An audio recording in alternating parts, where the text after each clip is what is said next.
people, stay tuned, because you're just about to experience a transformative radio show that will change your life. And you're listening to the Dr. Pat Show that's coming up right next. Welcome to the Dr. Pat Show. Talk radio to thrive by. Powerful, inspiring, and coming to you live, bringing you stories of people like you and me, busting through and living life full out. Get ready to dare to wonder what your life would be like if you knew you could not fail. Hey, everybody, welcome. It's so great to have all of you tune us in and turn us on. We have a great show for you today. I'm Dr. Pat. I'm the host of the Dr. Pat Show. And I'm joined by a couple of my sidekicks here today, Jacob and Benny, both of my producers, making this come to you like easily, like super easily. Hey, how's it going? I was waiting for him to say. Well, you say it to both of us, Pat. Who's supposed to go first? That's so are you playing me back? What is all that reverb going on in there? Fine. Oh my God. This is like, what is that? That's not us, is it? Are you getting reverb? Are you serious? I love it. Oh. That was so cool. It was like I said it, and then it like played back. And then I said, oh my gosh, did I actually sound like this? But you know what? It's because of that flower moon that happened. I'm not kidding. It was full moon. And I think it started yesterday, and they're calling it a flower moon. Huh. Right? Yeah. So So none of us here in the Pacific Northwest, of course, could see it. Why? Because it's been gray for like a really long time. And I think the sun was trying to pop out, but you don't have to see it to appreciate it. You know, from an astrological perspective, they're calling it a lunar eclipse. They're calling it a flower moon. You know, they're representing the blooming of flowers, the rebirthing of life. And that's the meaning here for this. And it's really fascinating because anytime you say anything with the word Scorpio in it, people cringe. Now, certainly if that is your sign, you don't. But there's transformational life. There's an energy of this, and people are feeling it. You know, I've talked to more people, Benny, Jacob, I don't know if you guys know this, but I've talked to more people that describe this past week, not this coming week, but this past week as quite the disturbance. And I have a friend that even looked at this so closely with the whole Mercury now coming out of retrograde, you know, ancient traditions of shamanism that point to communications, literally that can focus on the energetic shift. And so when I was talking to my friend about 4 weeks ago, she said to me, something is going to happen at a national level with communication and you won't believe it. And I just thought, that's every day, dude. Like, okay, that's not a prediction. That's like every day. Every day in the United States, there's something that comes on and it's like something. She said, no, something. Secrets will be revealed. Now, we now know that is true, especially when we think about what is being revealed to us. But then there's the shift of energy. And when there's a shift of energy, are we prepared for it? You know, are we in the very core of who we are? Is our soul guiding the ship? Is there something that is within each and every one of us that helps us interpret, that helps us take action? And I got to tell you, almost every one of the hosts I've talked with last week was this incredible week of stuff just piling up to be done with. Now, here's the question for our show today. And I want to introduce you to Daniel Moeller. The Shamanic Soul. What is it about the Shamanic Soul? What is it about this that we could learn? This is a guidebook, but this isn't just that. You know, this is written by practitioner of Peruvian shamanism. And Daniel teaches us shamanism through some very interesting methods, healing, spell work. But one of the things that we learn about the ancient and the modern is that there is a connection, right? It's like, why are people feeling the energy of things? Why are people looking at this flower moon, this eclipse?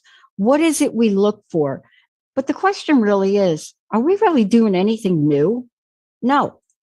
Because when we hear from Daniel in the fantastic book that he's written, we're going to go through this. I just love, there's so many things about this I love. What is it about us, our shamanic bodies, that could be almost like this guidepost, right? What is it about what we learn and bring forward? And is my greatest fear going to come to pass, or are the Daniels of the world going to help us? Are we going to lose this knowledge? Daniel, great to have you. Welcome to the show. Hi. Nice to see you, Dr. Pat. Great to have you. Yeah, thank you so much. A lot of questions. I'm not going to throw them all at you at once, but when my friend said that to me like 4 weeks ago, I think it was like in April or something, I'm like, what are you talking about? She said, look, if you go back in time and you go back into ancient messaging, but if you can connect that to your soul, you can connect that to your soul journey, then Pat, I guarantee you somewhere in May, you will call me and you will say, dude, you got it right. Of course, she got to me first, and what she was talking about is the whole Supreme Court leak. That. But the question I have for you is this. Look, you have done something that I've always longed to do. I didn't do it. I grew up with comic books. I wanted to create comic books. I didn't do it. You did it. Although I do have an animation comic, I do have characters that I'm drawing to educate people about Lyme disease. I want to ask you this question. There's so much I could say about you, but I have to know, how did you become you? What did you have to overcome to become you, to become the author of great books, bringing this message forward, getting Llewellyn to actually put pictures in the book? What did you have to get beyond, Daniel? Oh, thank you for that. Yeah, I had to get through a lot personally. And so my book, Shamanic Soul, details some of that journey and some of the adversity that I had to overcome in order to kind of finally fit into my own shoes, to finally really become me and who I appreciate being as myself. And a lot of that really wasn't external adversity, although we oftentimes project it as that, but it was really just all internal stuff. Those regressions within the subconscious that kind of keep us and prevent us from moving forward and taking opportunities in life that are abundantly there. The universe is like open and wide, and there are so many different choices and pathways that we can take, and not every one of them are ideal. And sometimes the path that it takes to get you to where you want to go may not be ideal, but the more you can kind of step aside from your fears, your insecurities, those aspects of yourself that will prevent you from being able to make movement, will prevent you from being able to transform and move beyond your current state. It'll keep you there. So that's really essentially what I had to overcome, which is no easy feat, as a lot of people will attest in their own lives. And I mean, I was diagnosed with post-traumatic stress disorder, and it was pretty severe. It impacted actually my physical health. It had me in the hospital multiple times, and I was, for a good decade or more. Yeah, you and I have a lot of things in common, right? Obviously, yes, we do. We really do. It's crazy. But the reason I do this, I love this. I can't remember where in your book you say this. And for those of you just tuning in, I think Jacob's going to show you copies of the book, The Shamanic Soul. something's happening to me, right? You would think that at this point in time in my life, like I'd be done, right? But when I get the honor of interviewing somebody like you, Daniel, and get to honor your work and your journey, and especially since my latest discovery, I still can't even make sense of this, to be honest with you. My grandfather being born in Brazil, the greatest secret of all time, but then the internet, so you can't hide from your relatives anymore because like they have your name, right? There's something that shifts in us. But the shamanic soul, I mean, honestly, when just saying it, the vibration, shamanic soul is powerful. I am so afraid we're going to lose these teachings. How important is it for you to pass the baton and keep this going? And what is your experience, if you could, with the shamanic soul? Well, in terms of the importance of these teachings, it's absolutely vital. The minute that I entered my training with my maestro, um, I understood the importance of carrying this lineage forward that has been alive for thousands of years. And it's not really about my specific lineage. It's about the core teachings of all of the earth honoring traditions across the planet, which is it's not necessarily about replicating the ceremonies of the past, more so than honoring and recognizing, what the past is trying to help us remember, which is, for me, what that shamanic soul is our direct connection with Pachamama, with Mother Earth, and not just her, but the soul of her. We are expressions of that world soul, that animus mundi, as the Greeks call it. We are vital creative components of this planet that are here to have relationship with her. And when we do, we can tap into our own sort of soul walk, as I like to call it, our soul pathway, our ability to find our flow, I think is how I refer to it in the book, of what you're kind of here to do, as an expression of the world soul, as an expression of Pachamama herself. So I always like to remind people, this isn't just a spiritual thing either. Biologically, particle wise, we came out of the mother. We are literally physically her children, and to honor that and recognize that. And for me, soul is less of an esoteric spiritual concept and more of just what I like to relate it to is jazz or art. It's the ability for that human to tap into that connection and then just letting that energy flow, whether it's through dance, music, what you're doing here, Dr. Pat, having conversations and us just reminding each other that we're all connected and we're all connected to this one organism. And she's our mama, and let's start gearing things in a more positive direction, and have less division and so on and so forth. Yeah, I love this. I love this conversation. That's why I had to get the backdrop for people to really understand, Daniel, from your perspective and the way you've written the book.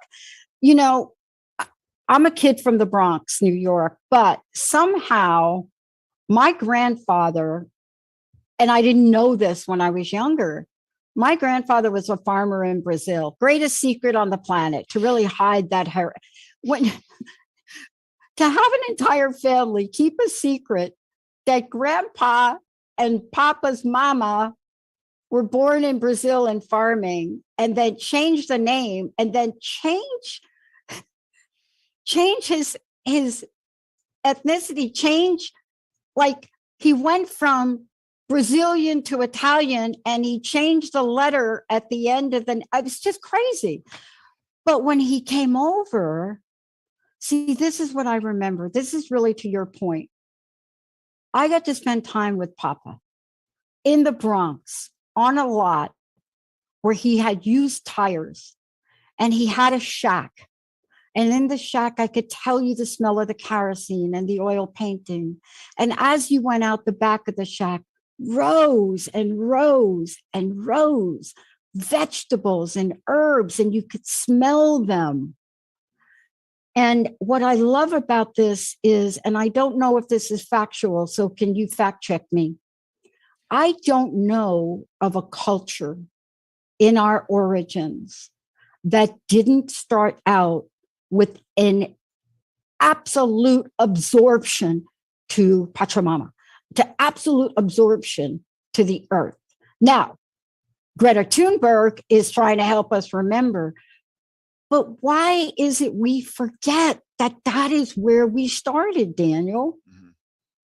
Yeah, I don't think that there is a culture, at least a spiritual tradition within the various civilizations across the planet that didn't have a shamanic root, that didn't have at its core basically a shamanic-like figure that had interaction with the unseen realms and came back to bring medicine to the people. It was what came after when people started institutionalizing that and whatnot. And I think that's where we are kind of forgetting. So if you're familiar with Douglas Adams and Hitchhiker's Guide to the Galaxy and whatnot, we have a Vogon mentality in our lives. And it's not that it's necessarily evil, but it can get there.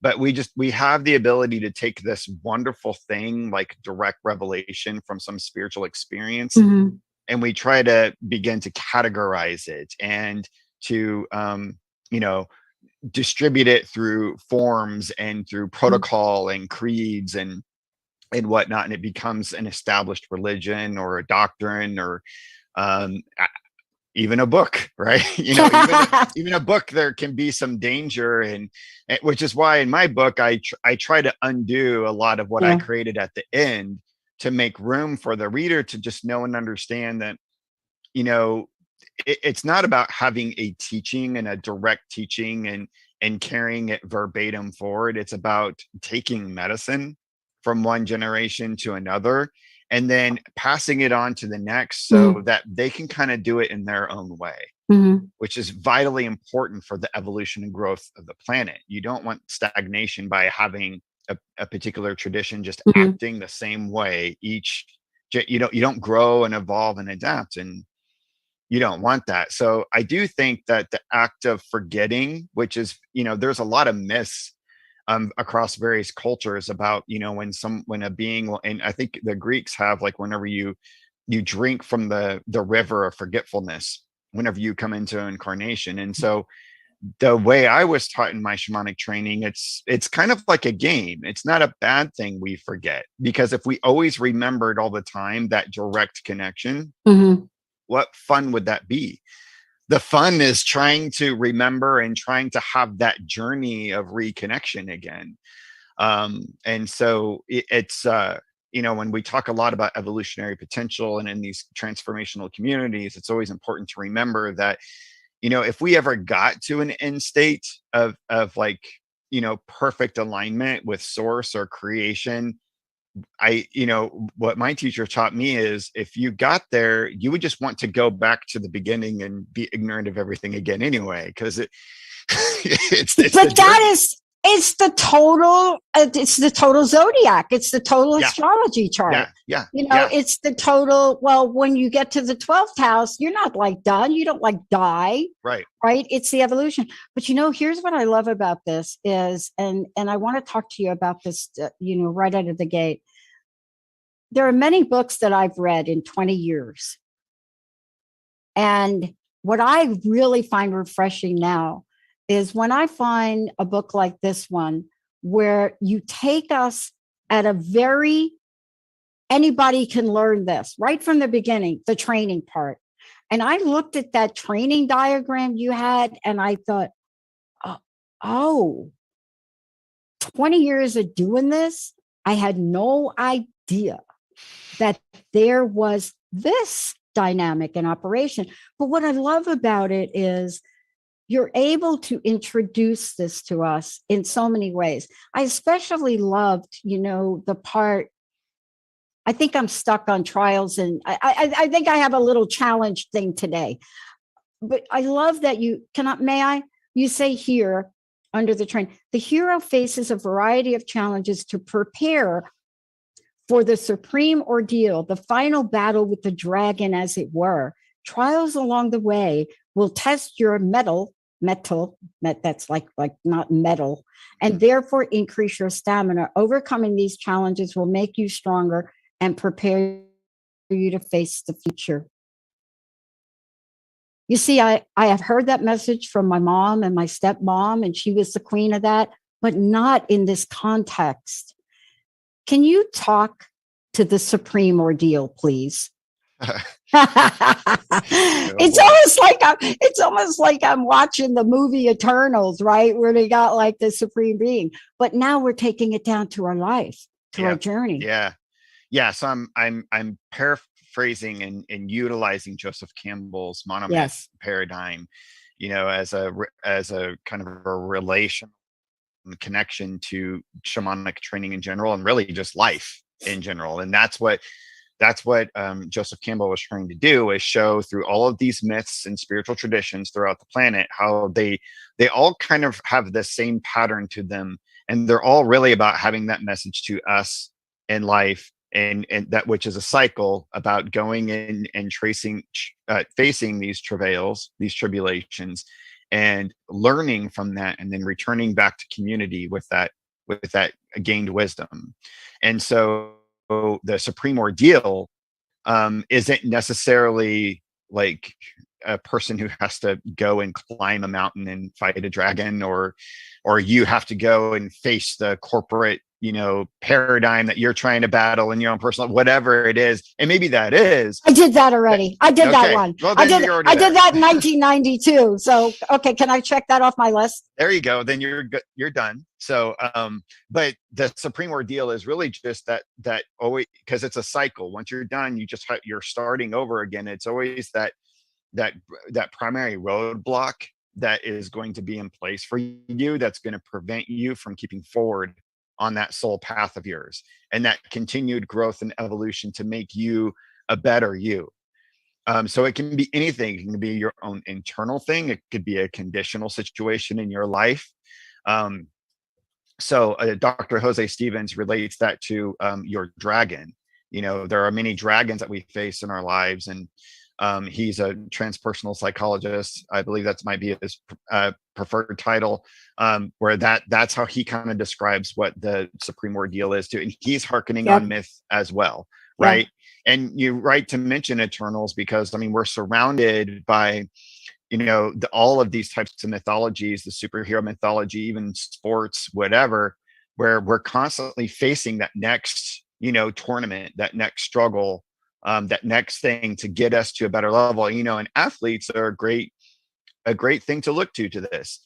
Athletes don't play, they don't just kind of tentatively show up, and they're just like, well, I didn't put much effort to it. They train all the time. Oh yeah. They're always working towards that goal, and they have to get in almost a meditative state of mind in order to be in the zone whenever they're actually in the zone. And so that the athlete is actually a great paradigm to study for people that are really interested in spiritual growth, or psychological growth, or whatever it is that you're trying to do in your life, because they're the perfect embodiment of discipline and hard work, practice, and focus. Yeah. So we're going to take a short break, but I want to just let everybody know a couple things. Daniel, first of all, tell people the Shamanic Soul, and it is a guidebook for self-exploration, healing, and mysticism. And when we come back from break, we're going to really take it to part 2 about this. But this is not the only book. You have a number of other books that you've done. Love the comic book thing, the whole thing. I've got like comic book envy. But how do people find out about you, and how do they get a copy of your book? Please tell folks. Yeah, sure. You can find me at my website, danielmullerweb.com, but you can find the Shamanic Soul at any book distributor, but we always prefer to point people back to the publisher, llewellyn.com, and you pre-order directly from them. It's available for pre-order now, and it comes out June 8th. Yeah. And again, that's Llewellyn. And for those of you out there, make sure, and I think Jacob, once you put the book up, you could also direct them to Llewellyn's website if you could. We're going to take a short break. When we come back, there's so much that I've pulled out of the book. By the way, I read the book, so that's why I'm referencing the book. I appreciate it. But we have a current theme that we're launching this year. It's fascinating to me for our crowdfunding and our expansion. And when I used the term, some people cringed. But then I saw it in the book and I thought, I'm not changing it. He's right. He's got this nailed down. What is the phrase that Daniel uses in the book when he is like even talking about the shamanic body? What is he saying? And why is the language so strong? Let's take a short break. Benny, Jacob, we'll be right back, everybody. All clear.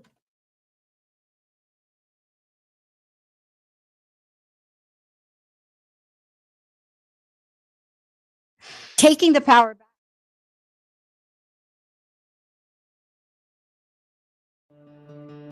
Your own innate brilliance already lives inside of you. Come discover it so you can shine brightly in this world. Join me, your host, Adrienne Cobb, Wednesdays at 2 p.m. Pacific, 5 p.m. Eastern, during Wild Magic on TransformationTalkRadio.com and get answers to who you are and where you belong. To learn more about me and the show, visit mywildmagic.com. Again, that's mywildmagic.com. Are you having difficulty feeling at home in your own home? Join Annette Rigolo and Dr. Pat in Enlightened Environments, Optimizing from the Outside In, as they present a deep dive into the various vibrations of the earth, along with man-made energies that impact our lives. Using the diamond dowsing method, we will utilize specific vibrations to elevate our own homes to support us and expand us with their energy. Join us every third Wednesday at 10:30 a.m. Pacific Time to make your home home. Do you get stuck in that someday attitude, living the same day over and over again with no action? The Becoming You show, big ideas that inspire, impact, and influence your life with Leah Rowling is for you. Tune in every Friday at 11 a.m. Central on TransformationTalkRadio.com. This show will have you feeling inspired to take action with purpose and intention. For more information and to get in touch with me, visit www.leahrowling.com. What could you achieve if you knew someone was going to ask about your progress every week? Accountability matters. Small corrections and check-ins with your goals can lead to big results in your business without you feeling overwhelmed. Success Magnified owner Mary Gall provides entrepreneurs a system of goal setting and accountability to create clarity about where you are now, your future direction, and the most effective way to get there. Book your free call at successmagnified.com today. You are made for more. I'm Coach Lisa, and I'm here to help you achieve ultimate life satisfaction. Your life matters to the world. Reimagine your future with an individualized life by design approach with my free ebook, The 5 C's of Coaching: Commitment, Clarity, Coachable, Creative, and Change. Find the transformation you're looking for. Go to lisabeltz.com. That's LYSABELTZ.com. Day-to-day living can be difficult in our world today. Most of us don't know how to live a peaceful, joy-filled existence. Learn how to break through these barriers and live a transformative life on Love and Light with me, Dr. Lisa, every day living in peace, every second and fourth Wednesday at 1 p.m. Pacific, 4 p.m. Eastern on TransformationTalkRadio.com. To work with Dr. Lisa, visit educationthroughengagement.com.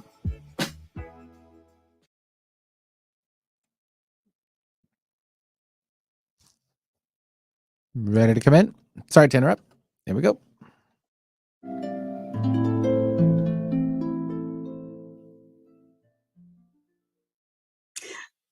I can't even be, I don't even know. I have to, I'm going to have Daniel come back to talk about some of these other things, especially the psychonaut. But But today we're talking about the shamanic soul. Daniel, before we continue, one more time, please direct people. And then Jacob, maybe you can put something up on the video part to get people over to Llewellyn. How do they get the book? But also there's so many other things you're involved in. How do they find that out about you? Yep. Find me at danielmullerweb.com. You can find me there, and all my fun stuff and links to my social media profiles. And then llewellyn.com, you can get pre-order my book. It'll be out June 8th. By the way, it's like the funnest thing. So if you go over to a site, I want you all to go over and just click on the sessions button, just for the heck of it. This is so very cool, right? To take a look at the diversity, but also the imagination, and that imagination that comes from, our unlimited possibilities to dream. And dreaming, by the way, was such a part. Look, before the break, I referenced a phrase in your book, and it's a phrase that I've actually gotten a little bit of feedback, but I'm staying true to myself. I actually have a show that's called Power Up with Dr. Pat. But I had to do a double take back in the book, because right here in the shamanic body, you say, taking the power back. And I thought, oh my gosh, is that why we feel lost? Is that why we feel like we're disconnected? Is that why? Tell me about that, and tell me about how this one part of the book sets the stage for everything else to come. Yeah. Almost everything, maybe. Yeah. A very prominent curandero from the lineage I was trained in a few generations back, Don Eduardo Calderon from Peru, said that the main pivot of shamanism is about power, in one's own personal power.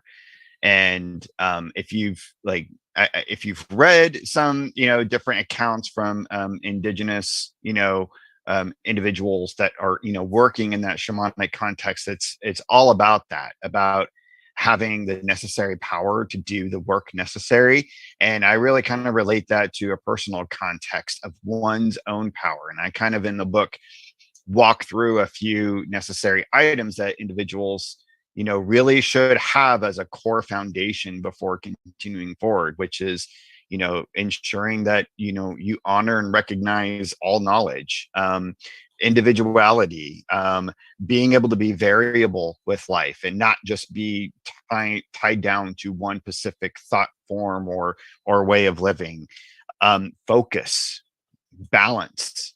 These are just some of the main pillars that one needs into this house of power, really, that you need to have as the kind of framework before moving forward. Because if you don't have this, if you don't have that personal power, everything will shatter.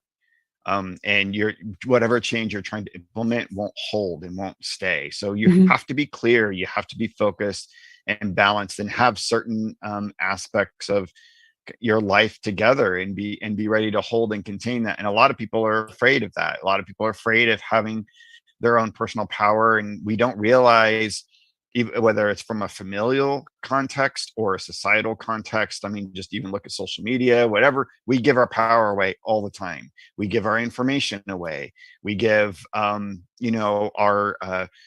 self-esteem away to every ad that comes our way on the TV or on Facebook or whatever.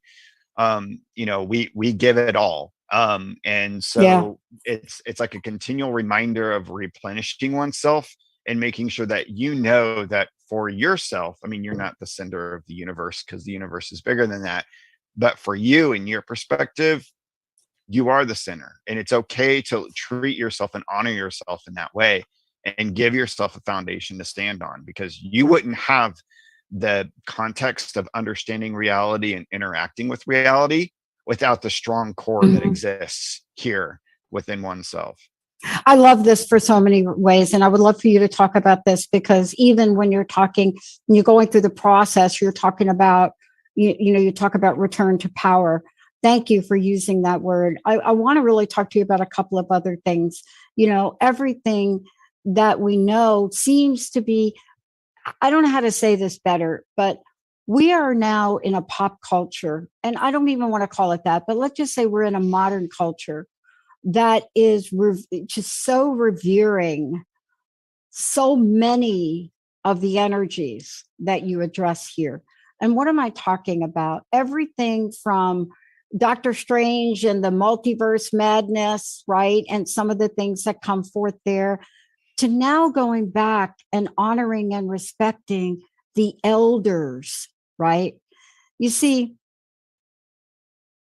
most of the cultures that I think you and I are familiar with, when you're looking at the elder body, they are it. They're going to tell you whether you're going to plant that potato or you're not going to plant the potato, right? Right. But when you take us on the journey in the book, I was really struck by getting to the place of the cosmos and consciousness. Sometimes we feel like we're not on a parallel trajectory, a harmonious trajectory. Somehow we feel like we're on this dynamic, the moon is going to hit the earth trajectory. Mm-hmm. And I wanted you to talk about this a minute, because the cosmos and the consciousness, they seem like they're separate, but are they? No, no, that's part of the illusion that we have, and that forgetfulness that you and I were talking about earlier. And we do have this interesting way in society of kind of constructing civilization around us as a way to denote a sort of separation that exists. And so in my shamanic training, some of the first ordeals that I was put through was about breaking that down. So you don't see that differentiation. So you understand that in terms of the cosmos, you are the fount of creation. Creation doesn't just happen as this separate mechanism, or even, it just only happens out in nature, in the woods, or out in the stars. This is it. Like what we're doing right now, you and I, with the electronics, everything, like this is the fount of creation. This is the forefront of it right here. And that's kind of essential to actually understanding the power dynamics that are at play within shamanic healing, shamanic ritual, and ceremony. So having not just an understanding of that or an intellectual understanding, shamanic training tries to put you through ordeals so that you have that as a felt experience. You live it and you breathe it, and it's not a circumstance that's under question, really, because you're experiencing every moment. Yeah. One of the things that I love talking about, you bring us on this journey in the book, Daniel, we go through this, but I am so glad that you kind of kicked it out by talking about magic. Hello, right? There's never been, somebody asked me what I thought the greatest comeback of our century has been. People ask me the oddest questions, and it depends on the day. But I remember this was a couple of years ago, and I said, by far, that's easy. The greatest comeback of the century is magic. And they looked at me and they said, what are you talking about? And this was at the Harry Potter time, right? Yep. And I said, think about it. Think about something that was so like not okay, now just being revered in such an interesting way. But magic and just that word, all of this is on a path to healing, isn't it? Mm-hmm.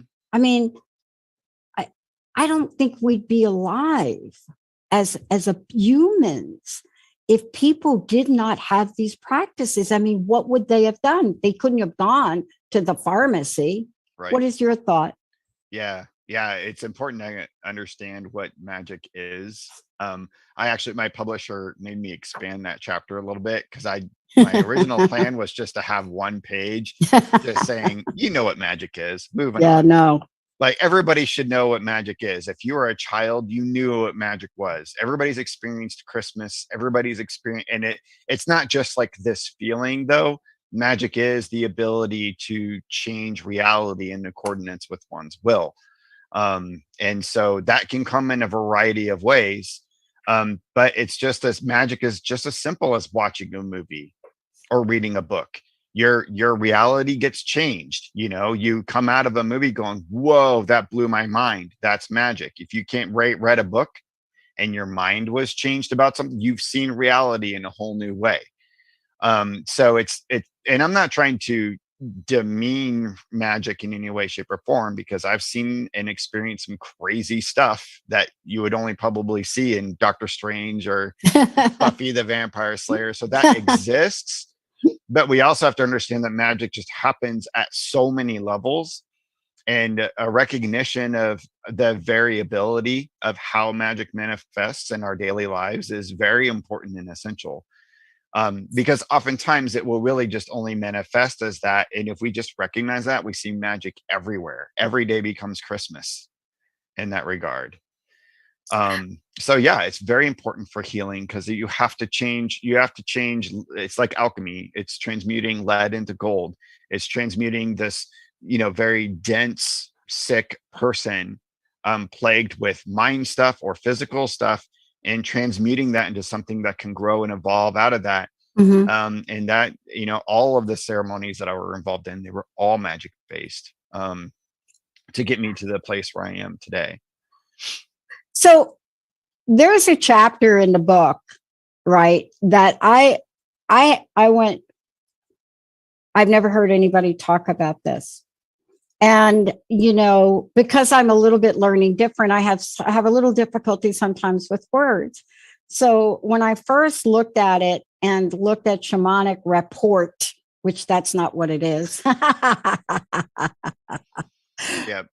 I thought, whoa, wait a minute. This was so fascinating to see this in the book. And I wanted to take a minute for you to talk about it, because you use language here, bringing it all together, right? There's something about this particular part of your writing and part of the book that is usually not included. Thank you. Can you tell us about this? Because it's almost like you're creating a tapestry, but this is kind of the thread. Can you talk to it? And it's not report. Yeah, shamanic rapport. Yeah, and you're right. I've read some other books, and I don't ever see this aspect brought up a lot. I have in some cases, but this was actually one of the core tenets of my training. And if you didn't have this as a vital component from the beginning, with every ceremony, with every exercise, then you're lost. And it's about understanding, a lot of this manifests as giving offerings to the spirits, giving offerings to the land, giving, and it's more about giving offerings like, okay, let's, give up our harvest and blah, da, da, da, da. It's about creating a gift of communication to the invisible architects that exist around us all the time, so that we can exist in cooperation with them. So we can exist in a participatory experience, rather than us just taking from the environment and taking energy from, whatever. So I always relate this back to just having a relationship with my wife, right? If I'm in a relationship with my wife, I don't just take from her from what I want and treat her as I want, and only just, get what I need in order to make myself, happier. I have to give back. I have to give her love back. I have to give her flowers. I have to give her foot massages, all the things that she needs. And just so, being a shamanic practitioner is about having a relationship with the spirits of the natural world. And we have to have that same kind of relationship. It's not about them being necessarily better than us or us being better than them. It's about having this like mode of communication. And so, various shamanic lineages across the planet, and I would definitely point out the Quechua peoples of Peru have a very sophisticated system of offerings that are very much in alignment with the spirits of the land around them. The spirits understand the types of offerings that are given in the way that they're given. And it's not just about, hey, throwing some tobacco on the ground or burning some sage. No. It's about making a whole pristine ritual Yep. surrounding that, in the same way that you would write a letter or a card to your loved one. Yep. Petitioning and asking for what you're asking for assistance with, and showing the expression of love in that as well. So when we do ceremony locally in our community, and my wife and I, great time and care is given to that aspect of the offering of the haiwa, as we call it, the gift, back to Pachamama and the spirits around us. Because it's, you wouldn't want to be frivolous with giving a gift to someone you love, and especially if you're asking for something really important and asking for that assistance. So I don't know if that's the thread you were necessarily it's absolutely together, there's no question about it, because the reason I wanted to ask you about it, because as we move forward and we really bring this full circle, we're talking about the shamanic soul, shamanic healing. And one of the things we have to remember is that that everything in life is an exchange. See, we don't really get that. I happened to study exchange theory in school because I needed to understand it for my own personal being. But everything is an exchange, right? We take air in, we bring air out. But you're so right. The first time, my introduction into giving back came in a strange way, even before my first vision quest. And it had to do on the island of Hawaii. And it had to do with something I did that I didn't understand. And then I was schooled in the ritual from Madame Pele, a bottle of gin. Honestly, I was literally, and what I learned about that, and when I learned about the care that you're discussing and talking about, it's hard to describe the energy that passes through you. Yep. Yeah, there's definitely, we have what we designate as wakas that exist throughout the planet, which are various sacred sites that have a certain type of energy around them. And they respond to different things in different ways. It's their language, right, for understanding. So in Peru, we can create a haiwa called a despacho, which is a very specific type of offering that the mountain spirits there understand. Yep. There are certain areas here in North America, and we've tried it before, creating that same type of despacho, and they're like, no. And sometimes we'll even outright reject it and show ways of rejecting it right then and there. You have to learn what the spirits of that area that you live on, what they understand and what they can assimilate as information to them. And it's like, you mentioned Jen, and I was reminded of when I went and did offerings to the grave of Marie Laveau at in New Orleans. Cigars and whiskey, and it's just like, it's a completely different experience. But when you give it in that way, the type of energy that comes in is way different. It's like a key fitting into the right lock, and then suddenly that energy opens, and it's very interesting. It's fascinating. And part of this brings us to understanding that this is all in service of something so powerful. And I think that what you bring us to in the book is healing.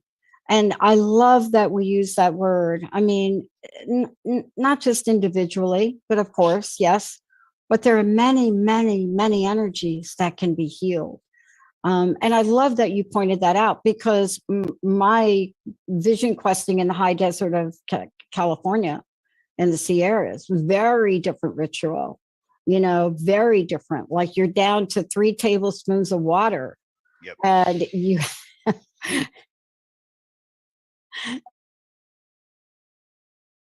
you and you're like dearly mistaken about that.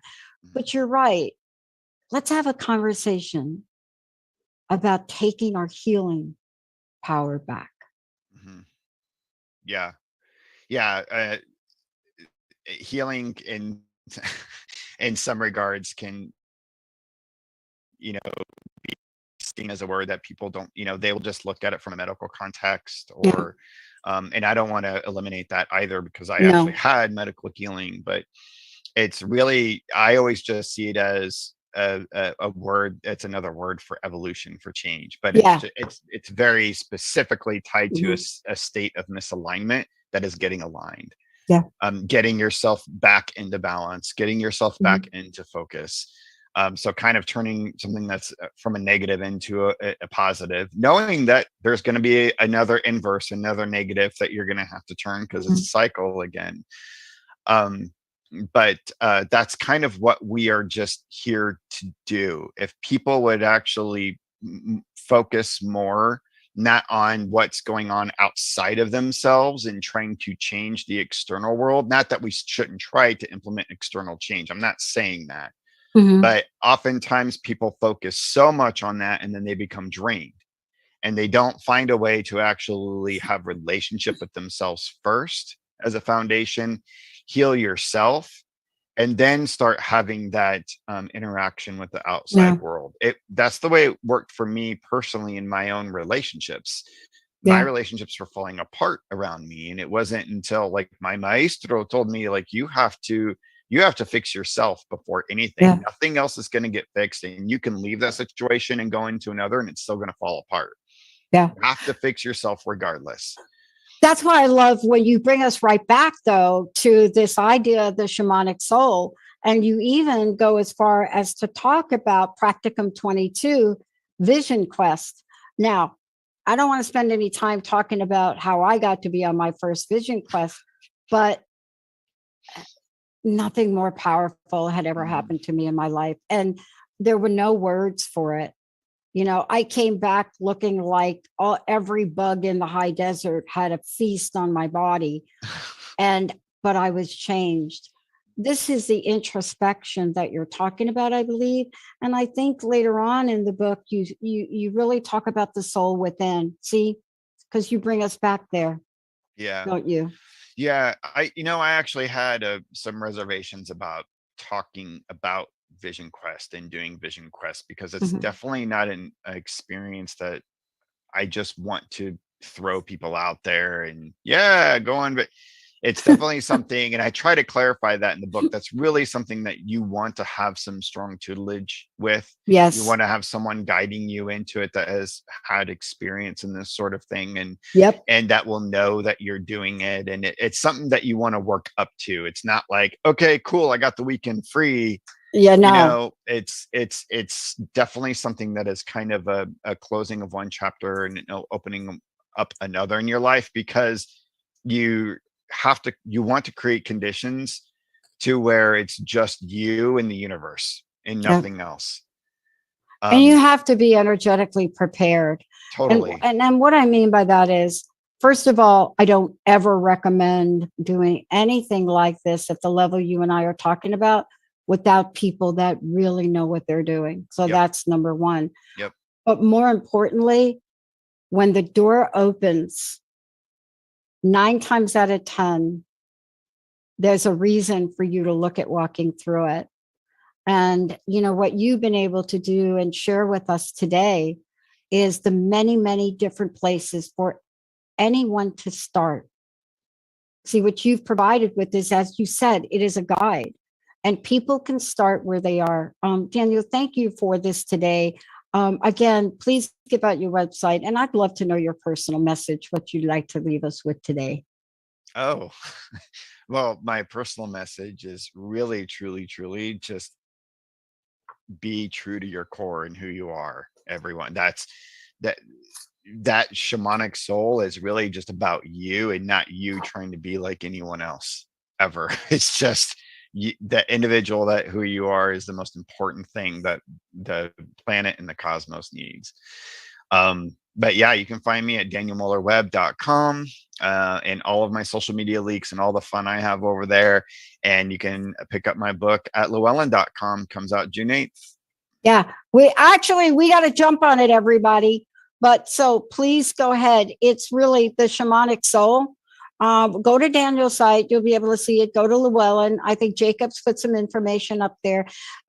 This isn't the only book you've written. So there are other books on your website. There are other ways for people to engage with you. And thank you for keeping this real. Thank you for bringing this down to a level that, people can understand and say, wait a minute, it's not this thing that only 1% can do. Thank you for doing that, right? Yeah, my And pleasure. keep those comics coming, okay? Oh, absolutely. All right. All right, Benny, Jacob, let's take a short break. Daniel, amazing book. I am even now thinking it is time for me to really look for and seek out a vision quest for this year. Let's take a short break, everybody. I'll be right back. All clear.